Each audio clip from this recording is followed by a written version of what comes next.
الرحيم الحمد لله رب العالمين وأفضل الصلاة وأتم التسليم على سيد الأنبياء والمرسلين سيدنا محمد وعلى آله وأصحابه أجمعين ثم أما بعد. This is the next lesson on Tafsir of Surah al-Baqarah, the explanation of Surah al-Baqarah. Last time we left off at al-Ba'th, discussing resurrection, how Allah subhanahu wa ta'ala says about the story of that individual who had some doubts, and so Allah subhanahu wa ta'ala he came across a town and so on, and then Ibrahim alayhi salam, who didn't have doubts. Ibrahim alayhi salam didn't have doubts, but Ibrahim alayhi salam wanted to have aynul yaqeen, the witnessing of certainty, rather than just having yaqeen in his heart. He knew that Allah subhanahu wa ta'ala brings a life out of the dead, but he wanted to see it happen. How does it happen? I want to see live what happens. So that's the situation of Ibrahim alayhi salam. As for the next ayat, Allah Jalla wa ala moves on to the topic of as-sadaqah, of charity. He says subhanahu wa ta'ala, مَثَلُ الَّذِينَ يُنْفِقُونَ أَمْوَالَهُم. He says subhanahu wa ta'ala, the example of those who spend their wealth fi sabilillah, in the way of Allah. So this example now is to give a tangible illustration of what this might look like. A mathal, anytime the word mathal in the Quran is mentioned in the sense that it is a likening of something to something else, it's to show something that's conceptual, something that is some intellectual thought in the form of something tangible, something practical that you can see. So Allah subhanahu wa ta'ala, when He gives these examples, كَذَلِكَ يَضْرِبُ اللَّهُ لِلنَّاسِ الْأَمْثَالِ. This is Allah Jalla wa ala, He says, that's how Allah subhanahu wa ta'ala gives the examples for people. He gives people examples so that we can reflect.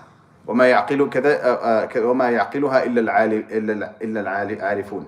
Only those that are knowers, they're the ones that understand these examples. So it's important for us to understand these examples. He says, وَمَثَلُ الَّذِينَ يُنْفِقُونَ فِي سَبِيلِ اللَّهِ. The example of those who spend their wealth in the way of Allah subhanahu wa ta'ala is like what? Is like a grain. كَمَثَلِ حَبَّةٍ أَنْبَتَتْ سَبْعَ سَنَابِلٍ. This grain, it sprouts 7 ears from the plant. فِي كُلِّ سُنْبُلَةٍ مِئَةُ حَبَّةٍ. From every ear of the wheat is 100 grains that you can take and you can extract and you can put in your food and you can eat. So what is the meaning of this? This is the example that is being given here is each dollar that you give. That's imagine that a dollar that you give is like a grain, is like a seed that you plant. This dollar that you give and the seed that you plant, it sprouts 7 ears. And then that provides you with each one of them 100 ears. So therefore you have now 700. So the one that you planted produced 700. This is what this ayah is talking about when Allah subhanahu wa ta'ala tells us that Allah Jalla wa ala multiplies the rewards of the person that gives charity, and any person that does a righteous action, He multiplies their ajr up to 700 times. That's why the next ayah, Allah subhanahu wa ta'ala says, وَاللَّهُ يُضَاعِفُ لِمَن يَشَاءُ. Allah multiplies for those whom He wishes, subhanahu wa ta'ala. So it's not necessarily the case that this happens for everybody. It doesn't happen that everybody that spends $1 will have in reward $700, or everybody that spends in the sake of Allah subhanahu wa ta'ala, that they automatically get 700 rewards. But Allah subhanahu wa ta'ala multiplies for whom He wills, for whomever He wills, subhanahu wa ta'ala. And this is based mainly on the sincerity that a person has. A person that has and gives out of showing off, and so that they can use it as a form of leverage against people later on, that person is not going to have their rewards even given to them. Their sadaqah, their charity is not even accepted, let alone receiving 700 rewards. But if a person spends very, very discreetly and very, very secretively, and it also depends on the ratio between what you're spending and what you have. Right? A person that's very, very rich giving $1 to the masjid isn't like somebody that's very, very poor giving $1 to the masjid. The person giving $1 to the masjid might be giving 1/10 of his money. Versus somebody that has $1 million in the bank, he's giving $1. This is more of an insult. This is not even something that is acceptable even amongst ourselves, right? If you go to a cookout or something and everybody knows that they ask you to everybody brings something, and you show up with styrofoam cups, everybody's going to look at you and say, what are you doing? We're supposed to be, everybody has to put in something, right? You have the ability to bring something that's better than that. You brought the styrofoam cups and they're breaking, getting styrofoam all over the place. So the point is that Allah subhanahu wa ta'ala يُضَاعِفُ لِمَن يَشَاءُ. Allah subhanahu wa ta'ala multiplies for whom He wills. وَاللَّهُ وَاسِعٌ عَلِيمٌ. And Allah subhanahu wa ta'ala is all encompassing. The word wasi' is one of the names of Allah subhanahu wa ta'ala. It means all encompassing.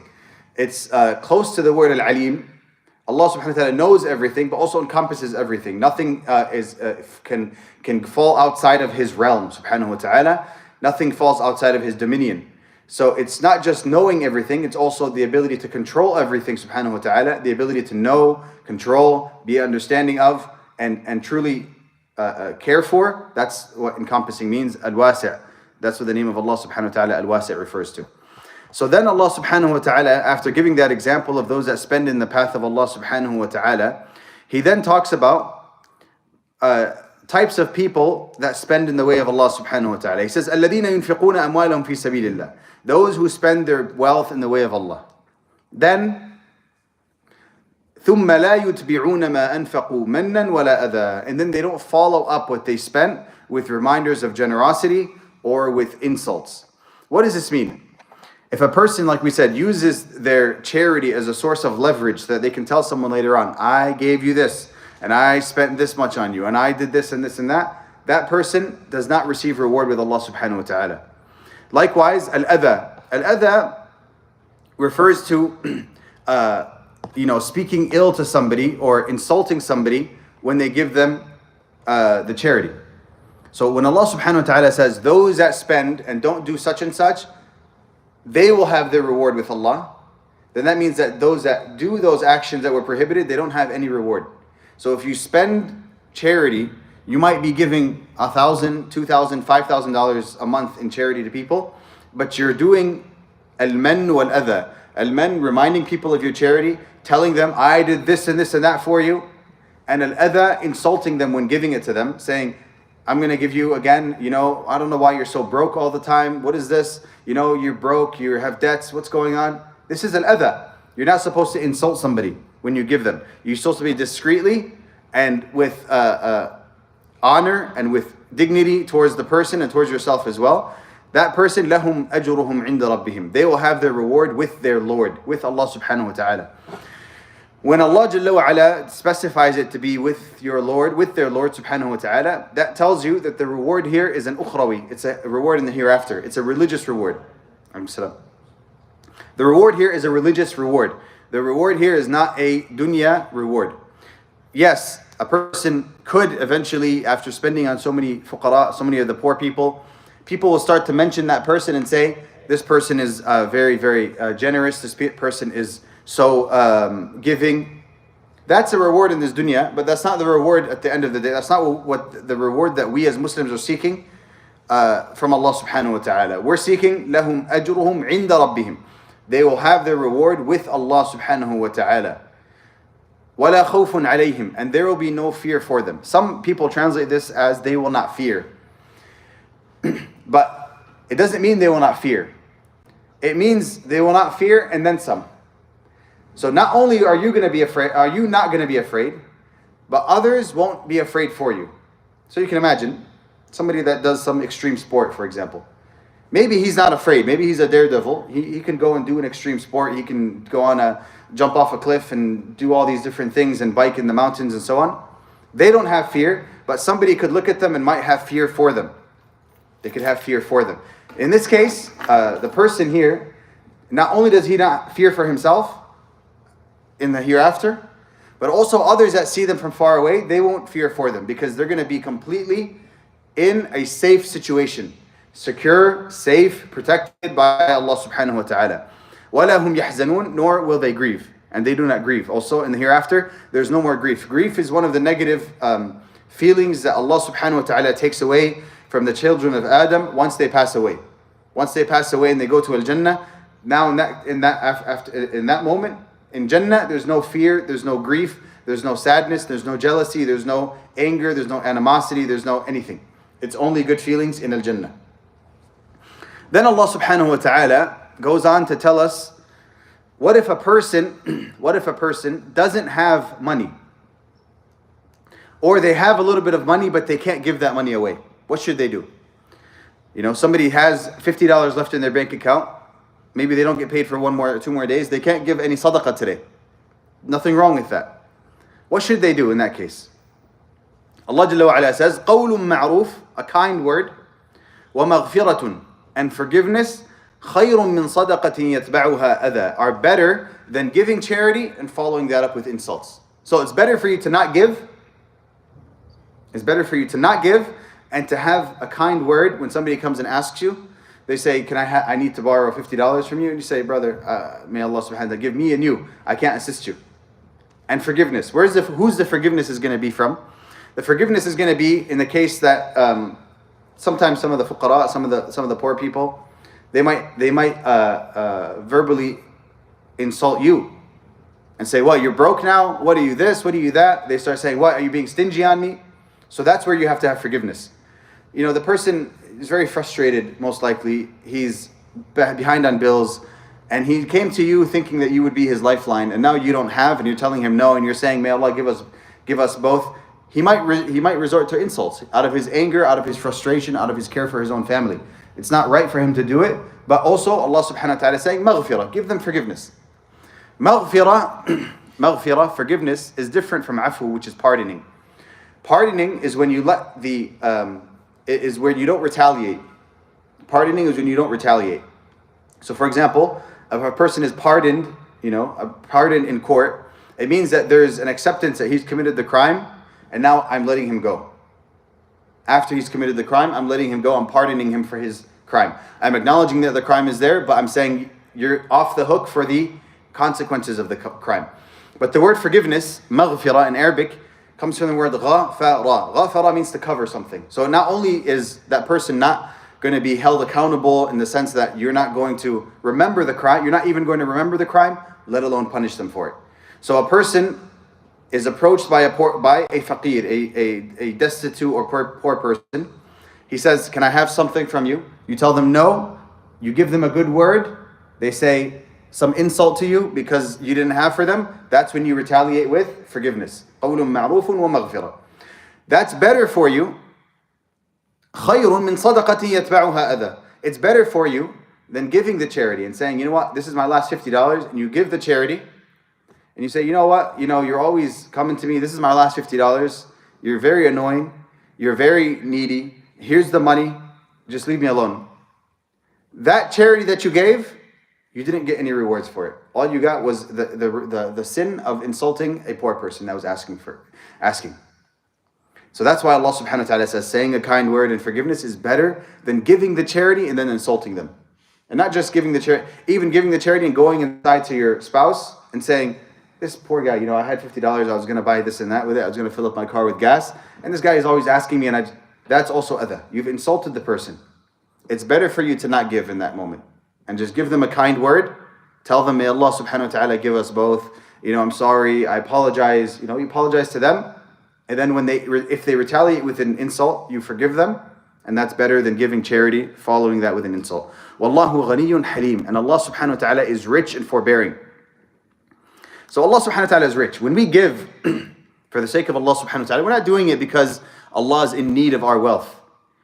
It is just Allah subhanahu wa ta'ala made it as a source for us to get more rewards.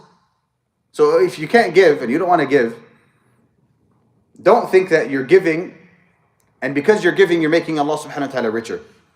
So the word rich, al-ghani, as the name of Allah subhanahu wa ta'ala, is telling people, those that donate, is to continuously remind them that they're given, the fact that you can give charity is from the favors of Allah upon you. Allah subhanahu wa ta'ala is rich. So Allah subhanahu wa ta'ala does not need your charity. So give charity in a noble and dignified way, or know that you're doing Allah subhanahu wa ta'ala no favors. by giving charity. And Allah subhanahu wa ta'ala is al-Ghani. He will provide for the poor with or without you. And Allah subhanahu wa ta'ala has left the choice to people to spend so that we can earn rewards. And that shows the quality of the Islamic faith. So He's given us that choice. You can spend or you cannot spend in sadaqah. As long as you're giving your zakat, you don't have to give a single dime after that. But how quickly do you want to ascend in the ranks of Al-Jannah? How quickly do you want to ascend in Al-Jannah? How much rewards do you want to have? Then give more. That's why Allah subhanahu wa ta'ala gives us these ayat saying, I've only obligated on you as zakat, 2.5% of your cash flow. But if you give $1, Allah subhanahu wa ta'ala can multiply it to 700. If you plant one seed, Allah subhanahu wa ta'ala will sprout from it 7 seeds. Each seed has 100 grains inside of it. Allah subhanahu wa ta'ala will sprout from that seed 7 heads, and each head has 100 grains. So it can be multiplied. So Allah subhanahu wa ta'ala is saying, I understand that parting with your money is difficult. Right? وَتُحِبُّونَ الْمَالَ حُبًّا جَمًّا. Look at how Allah subhanahu wa ta'ala chooses the words. He didn't say وَتُحِبُّونَ الْمَالَ كَثِيرًا. You love wealth a lot. You love money a lot. He uses a word like جَمًّا. You have to hold the meme. وَتُحِبُّونَ الْمَالَ حُبًّا جَمًّا. You love your money a lot. Right? So because of that, Allah subhanahu wa ta'ala gives you more rewards. Depending on how much you love something, that's how much your reward you get. It's equal to what you spent, it's proportionate to the love that you have. We love ourselves the most. That's why the shaheed, what does he get? Right away goes to Jannah. No punishment in the grave, no punishment in the hellfire. All of his sins are extracted from him the first drop of blood that falls out of him. He is taken, even there's no grave. He goes, they are hanging on the throne of Allah subhanahu wa ta'ala as tuyur, as birds hanging on the throne of Allah subhanahu wa ta'ala, the shaheed. The shaheed is given the ability to intercede for 70 people from his family. The shaheed gets this and the shaheed gets that. And the shaheed will say, I wish I can go back after he sees what he has. I wish I could go back to the dunya and die again. And then go back again and die again because of what they see. Because this is our most beloved possession to ourselves, our own nafs, our bodies. And then the money. And then the children. Right? And so when a person is giving their money, Allah subhanahu wa ta'ala knows you're parting with something that is very, very beloved to you. That's why He adds to the reward and tells you, do this. I'm going to give you more and more and more and more. So when Allah subhanahu wa ta'ala says, Wallahu ghaniyyun halim, Allah is rich. He doesn't need your charity. He's doing it for you. He's accepting your sadaqat and telling you about your sadaqat and rewarding you for your sadaqat for your sake, not for His sake. And then He says, halim, forbearing.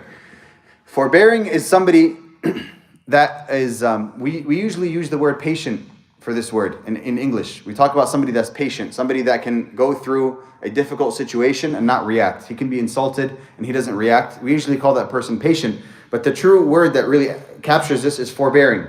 The word forbearing refers to somebody that can take on a lot and it doesn't drag him down. It doesn't drag him down. So Allah subhanahu wa ta'ala is saying, Allah is this way. Allah is the one that's rich and forbearing. People do shirk, commit all sorts of evil against Allah subhanahu wa ta'ala, say that Allah has children, and Allah subhanahu wa ta'ala still provides for them. And so if somebody's insulting you because you didn't give them sadaqat, you can also look past that and forgive them and be the better person. Then Allah Jalla wa Ala goes on and to say, as a direct, so before, Allah subhanahu wa ta'ala said that if you do sadaqah, if you give sadaqah, and you do al-manni wal-adha, and you remind people of generosity, and then you insult them, you're not going to be rewarded for it. So then, Allah subhanahu wa ta'ala says, takes it a further step. He prohibits these things. Because not everything that nullifies a action of worship is haram. For example, somebody is fasting in Ramadan and they're traveling and they eat. They've nullified their action of worship, but their eating was not haram. So some people could understand from that, okay, I nullified my sadaqah, but that doesn't mean that what I did was haram. Allah subhanahu wa ta'ala raises the bar on that and says, no, it is haram. Ya ayyuha alladhina amanu, you who believe, la tubtilu sadaqatikum bil manni wal adha. Do not nullify your charities with reminders of generosities or with insult. كَالَّذِي يُنْفِقُ مَالَهُ رِئَاءَ النَّاسِ وَلَا يُؤْمِنُ بِاللَّهِ وَالْيَوْمِ الْآخِرِ. If you do so, you will resemble the one who spends his money to show off. That person who spends his money to show off does not earn rewards for their charities and doesn't believe in Allah on the last day. So what this refers to is a munafiq, a true actual hypocrite. A true actual hypocrite. A true actual hypocrite is somebody that acts like a Muslim and inside they believe in the Trinity, or they believe in Allah wal Uzza, or they believe in Judaism, or they believe in Hinduism. That's what a munafiq is. But you see him next to you, he'll pray next to you, he'll give his zakat every year, he'll fast Ramadan, but inside he believes in another religion. So this is what Allah subhanahu wa ta'ala is saying. Don't nullify your charities. If you do so, you'll be like those hypocrites that spend only to show off and they actually don't believe in Allah on the last day. That's enough of a deterrent that we're going to look like we're going to be doing something that the munafiqeen do, that the hypocrites do. And that is enough of a proof that actually doing al-mann wal-adha, reminding of generosity and insulting people when giving them sadaqah, is haram. Then Allah subhanahu wa ta'ala, He gives an example of somebody that does this. فَمَثَلُهُ, his example, كَمَثَلِ صَفْوَانٍ عَلَيْهِ تُرَابٍ, is like a smooth rock, a smooth stone, alayhi salam, covered with dust. فَأَصَابَهُ وَابِلٍ, and then heavy rainfall falls upon it. فَتَرَكَهُ صَلْدًا, and it leaves it bare. What is this? لَا يَقْدِرُونَ عَلَى شَيْءٍ مِمَّا كَسَبُوا, they're unable to benefit from anything they have earned. What does this example mean? This example is that the smooth stone covered with dust, that's your actions. That is your actions. The heavy rain that falls down is a metaphor for the mann wal adha, for the reminders of generosity or the insult or the showing off. That showing off comes down and falls upon your deeds, which are the stone and the dust, and or the dust in this case, and it wipes out the dust, leaving the stone bare. Meaning what? That stone is like your scroll of deeds. It comes down, it wipes out all of the rewards you could have possibly earned for that sadaqah. لا يقدرون على شيء مما كسبوا. In that way, they're unable to benefit in anything that they've earned. Kasabu means that they did. But the word kasb in Arabic, it refers to actually earning. It refers to earning.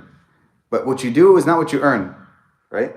So what you do is what you spend from your actions, but it's actually what you earn, because whatever you do, you get a reward back or a sin back.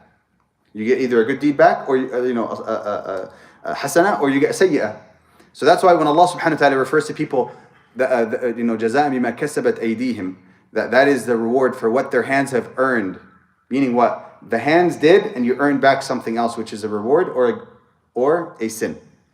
So when in this ayah, when Allah subhanahu wa ta'ala says they're unable to benefit from anything they've earned, meaning they've done some stuff, they've given the charity, they've pressed send on Venmo, they've sent the cash app, but they're not benefiting in anything from what they earned. The good deeds that could have come to them don't benefit them at all because they're non-existent. They're being rendered null and void. وَاللَّهُ لَا يَهْدِي الْقَوْمَ الْكَافِرِينَ. And Allah subhanahu wa ta'ala does not guide the disbelieving people. And in this case, this ayah is referring to the munafiqeen. So Allah subhanahu wa ta'ala doesn't grant them the success in aligning their actions, such as what they spend, with the truth, because they prioritize falsehood. Instead, He leaves them to wander blindly. So not only does al-mann wal-adha comprises of a lot of different things. It refers also to boasting to others as well. You can go to other people and boast to them, or you can go to the person himself and boast to them, and that falls under al-mann. And insult is anything that could potentially disrespect a poor person when they're coming and asking for a loan or for charity. Anything that can disrespect them is considered al-adha. And it renders it null and void, just like a heavy rain reveals the bare rock underneath, washing away what appeared to be some topsoil. It looks like it's topsoil, ready for some planting, ready for some cultivation. The rain comes and wipes it out. There's nothing you can cultivate there. Then Allah subhanahu wa ta'ala gives the opposite example. This is from one of the asalib, one of the methods of the Quran. It doesn't just tell people you're going to go to hellfire, haram. No. It provides a tarhib wa targhib. It scares you, but it also gives you hope. The next ayah, Allah Jalla wa Ala says, وَمَثَلُ الَّذِينَ يُنْفِقُونَ أَمْوَالَهُمْ وَابْتِغَاءَ مَرْضَاتِ اللَّهِ. And the example of those who spend their wealth seeking the pleasure of Allah, وَتَثْبِيتًا مِّنْ أَنفُسِهِمْ, and seeking to strengthen their souls. Seeking to strengthen their souls. The word تَثْبِيتًا مِّنْ أَنفُسِهِمْ, there's two interpretations of it that the scholars mention. The first interpretation is that their souls are the ones strengthening them, and the other one is that they want to strengthen their souls. Both are accurate interpretations. So if a person gives sadaqah, they're doing it out of the strength of their soul. And if a person gives sadaqah, they're doing it also to straighten their soul. That's why az-zakat, the charity that you give, doesn't translate to charity at all. Actually, the word zakat has nothing to do with money, has nothing to do with charity, has nothing to do with any of that. Zakat means purity. That's what zakat means. The word zakat, from zaka yazku, it means to purify. So when you give your zakat, you're giving the purification of your wealth, of yourself. Just like a salat has nothing to do with, it doesn't mean prayer. It means connection to Allah subhanahu wa ta'ala. So zakat has nothing to do with money, has nothing to do with charity, it has to do with zaku, purity. So that's why when Allah subhanahu wa ta'ala says to strengthen their souls, to purify themselves, what is the example of that person that gives for the sake of Allah, for the pleasure of Allah, and to strengthen themselves? كَمَثَلِ جَنَّةٍ بِرَبْوَةٍ. It's like a garden on a hilltop. A garden on a hilltop. Rabwa is like a hilltop, but not technically a mountain. So you're not on top of a mountain where it's cold. No. You're on a hilltop. فَأَصَابَهُ وَابِلٌ. كَمَثَلِ جَنَّةٍ بِرَبْوَةٍ أَصَابَهَا وَابِلٌ.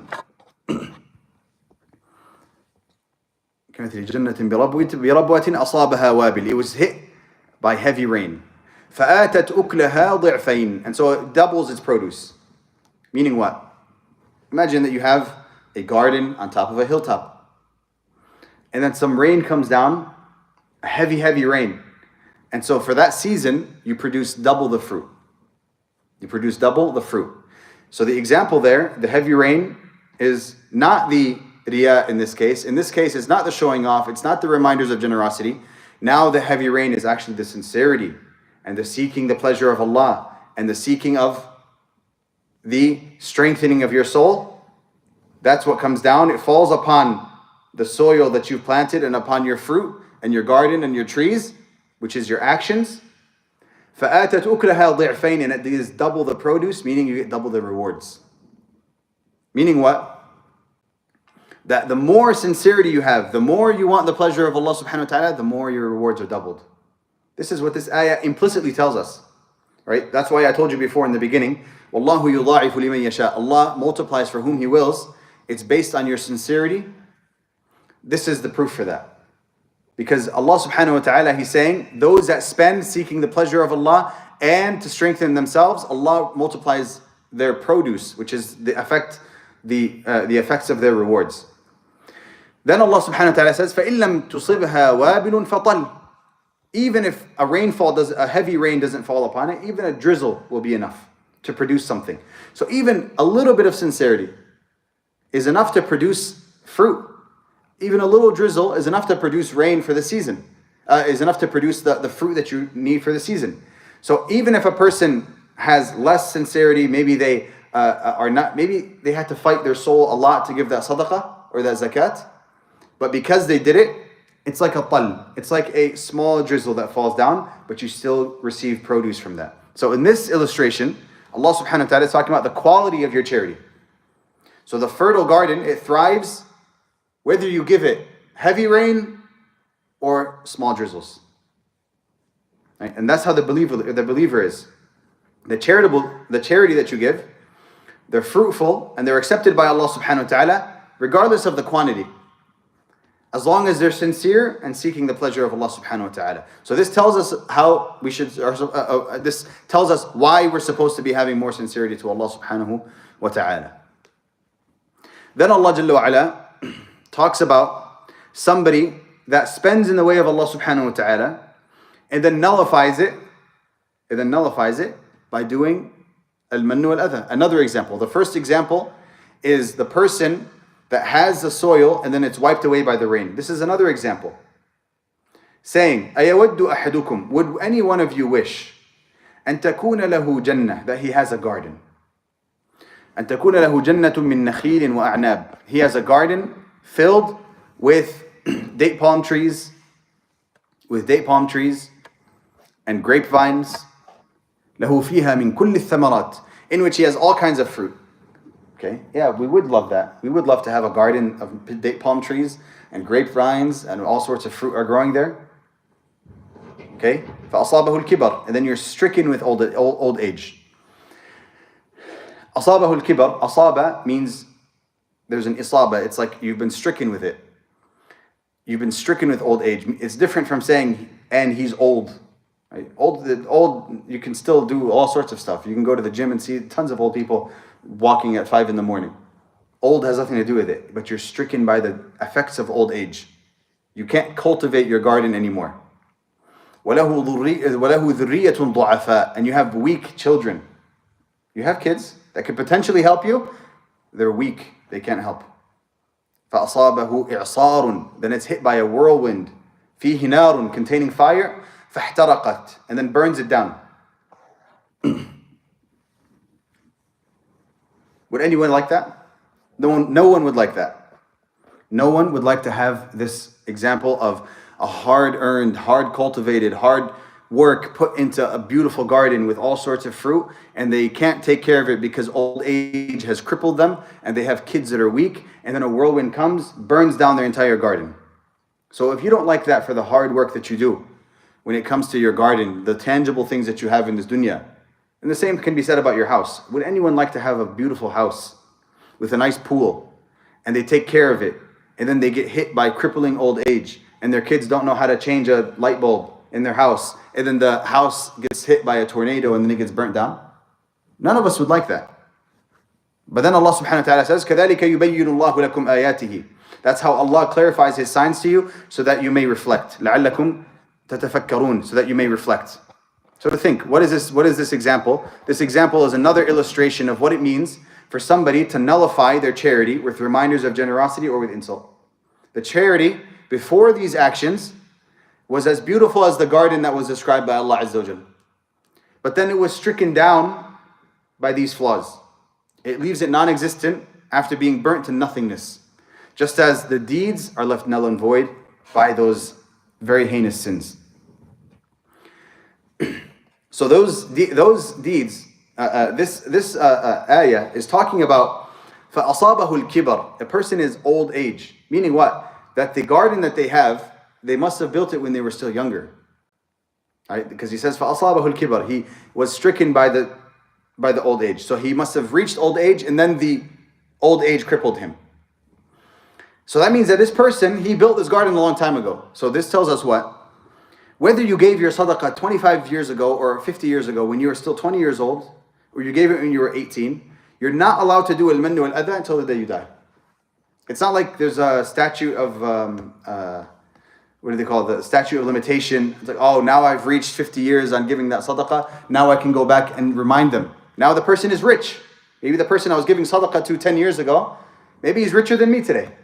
I can go to him and say, do you remember that time I gave you $50? You know, when you had the ripped pants in the masjid and you came in, you smelled terrible, and you were like, brother, I need to rent a hotel room so I can shower for the night. Remember that?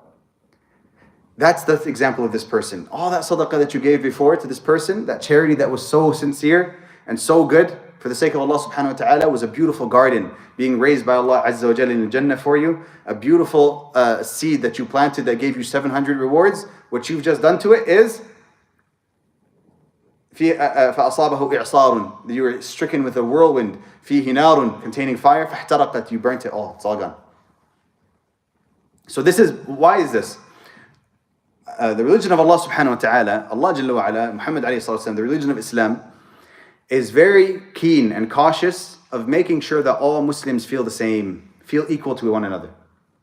There shouldn't be a moment in time, you look at when we go to al-Hajj, it's not permissible for somebody to wear clothing that is different from the clothing of anyone else. If you're a male and you're wearing like colored ihram, you have to do Fidya. You're going to have to do fidya. You have to slaughter so that you can, that's a sin. If you're going wearing pants or wearing a thawb or wearing something, it's not permissible. Even when it comes to an early Islam, when there was still slavery, and of course in those times we know slavery had nothing to do with race. Of course, slavery in those times, if you lose a battle, those that were in the losing team, if they're captured, they become slaves. This was the case for the last, forever, up until like the 1800s or so, up until the transatlantic slave trade, which made it based on race, where they started to go after less advanced societies with using advanced weapons, and they said we're going to make it about race. That's when it became the Indians were being taken into captivity and moved all over the Caribbean and South America to be slaves, and of course the Africans were brought over to the United States and other places as well to be used as slaves. They made it a thing about race. But before, you could be a king. You could be a king and you lose in a war and you get captured and you're going to go back to the homeland of your the captors, and you're going to be a slave there. So in those times, the Messenger alayhi salatu wasalam, of course we know the ayat from Allah subhanahu wa ta'ala, fakku raqaba, free the slaves. Right? It's recommended for the Muslim in those times, they were supposed to be freeing their slaves. That was the recommendation to them. But in those times, it wasn't even permissible for a person, if he insulted his slave, who was a Muslim, okay, he owns a slave, and he insults the slave who's a Muslim, the only way for him to alleviate himself of the sin is to free the person. That's number one. The other thing is that if a person is under your captivity, you weren't allowed to make them work. You weren't allowed to make them work in a way that you couldn't bear yourself. So if you're telling them go pick up 200-pound boulders and move them across, you had to go and help them. Otherwise, it's haram for you to do that, and the person can go to the court and can raise a shakwa, like an allegation against you, and it'll get prosecuted in the court. You weren't allowed to wear clothing that was different from their clothing. You're not allowed to make them sit on the floor while you sit on the table. If you're eating steak, they're eating steak. If you're wearing Gucci, they're wearing Gucci. Everything was the same, because this was a state that Allah subhanahu wa ta'ala, He allowed until He forbade and recommended for people to get rid of their slaves. But it was limited with rules and regulations to make sure that there's no person that feels less than another person. Right? And the Muslims are all equal with one another. This is clear from the hadith of the Messenger and from the Quran, in every single way. The Muslims are all equal with one another. That's why the Messenger says, if you've been tested with a person being under your control in this way, then you have to eat what they eat, and you feed them from what you eat, and you have to dress them from what you wear. So that's why these ayat are here. That Islam cares about people's feelings as well. So, in the US, they have these debates about like what's acceptable in freedom of speech. What's acceptable in freedom of speech? Is it okay for a person to say racial slurs at people? Of course, you have people that are more libertarian. They're saying, no, it's fine. You should be able to say whatever you want with no consequence. Islam doesn't have that concept. Islam does not have that concept. Saying racial slurs to people is haram. It's haram. It's sinfulness. And with the proof to that is that we have a hadith of a Sahabi saying a racial slur to someone, and the Prophet ﷺ telling him, you have jahiliyyah, you have pre-Islamic ignorance inside you. What is pre-Islamic ignorance except sinfulness? Of course it's sinfulness. So even the words that you say, right, al-ghiba, how did the Prophet ﷺ define backbiting? It wasn't the way we defined it. Backbiting to us is like, Brother Shakur is not here, so I'm talking to Hamza, talking about him behind his back. No, that's not what backbiting is in Islam. Backbiting in Islam, you could be talking right in front of the person, but if you talk about him in a way that he doesn't like, you've backbit him. If he doesn't like being referred to in that way, then you're backbiting him. That's what Islam makes it, whereas your feelings are being cared for. In this example, al-mann wal-adha, reminders of generosity and insulting somebody that you've given sadaqah, of course, it can make a person feel small and little and insignificant and so on. Islam doesn't want that. Islam wants you to feel that you are on the same level as the person that gave you the sadaqah. To the point that the fuqara, the poor people, the Prophet ﷺ used to praise them actually. Say, أكثر, that the fuqara are the majority of the inhabitants of Al-Jannah.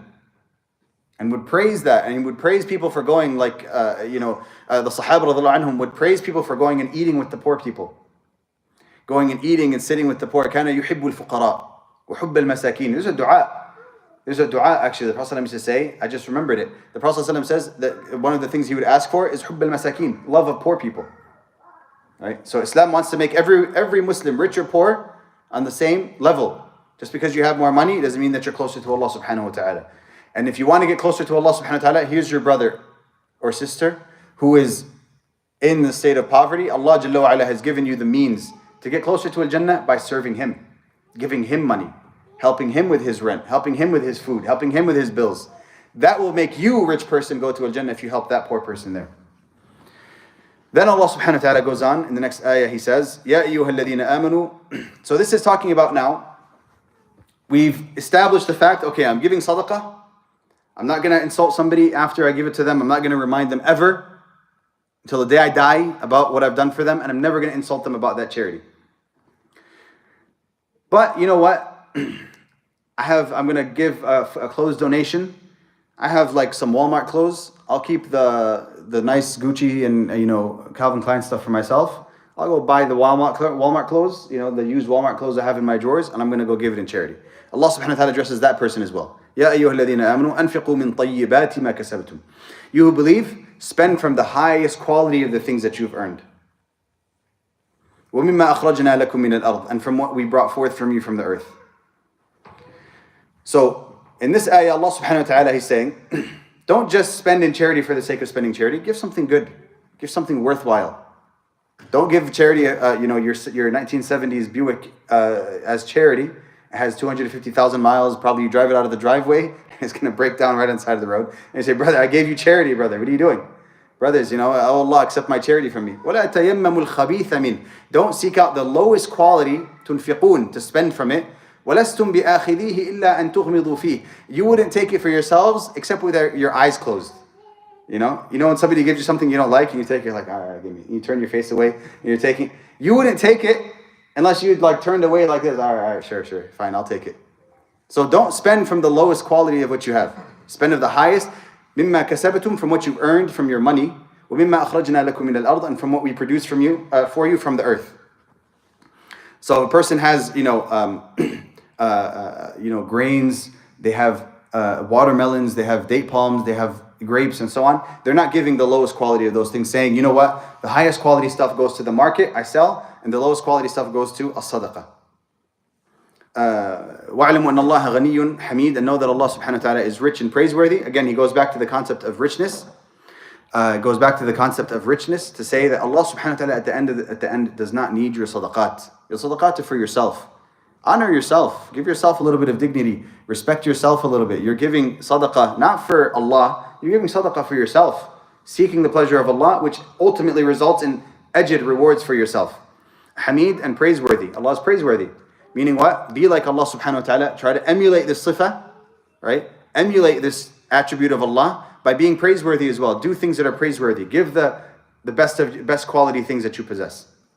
Then we'll conclude this ayah inshallah ta'ala. Allah subhanahu wa ta'ala says, الشَّيْطَانُ يَعِدُكُمُ الْفَقْرِ. It is only the shaitan who threatens you with poverty. So this is a warning to people who say, if I give from the best of what I have, how am I going to sell in the markets? How am I going to sell the grapes in the markets or the dates in the markets? I've given away the best quality grapes that I have.